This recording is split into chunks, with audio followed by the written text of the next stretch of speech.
Yeah. Oh, he's definitely going to take some getting used to. Are you having fun?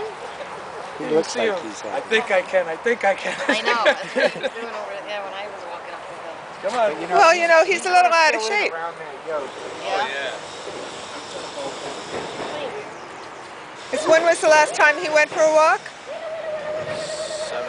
7 weeks ago. 7 weeks Oh, ago. yeah, almost. So, you know, a lot happens to a dog that hasn't had a walk yeah. in 7 weeks. Oh, So he's going definitely to out of build up. shape. Yeah, he's going to build up again.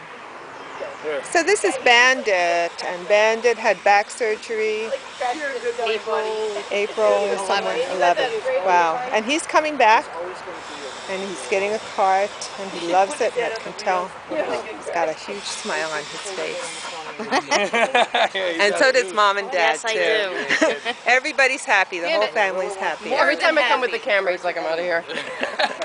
I'll tell you what, you got to get him going up there. And out of the pits, Pitbull Rescue is helping them with the price of the cart, and he's going to be a great educational dog for everybody.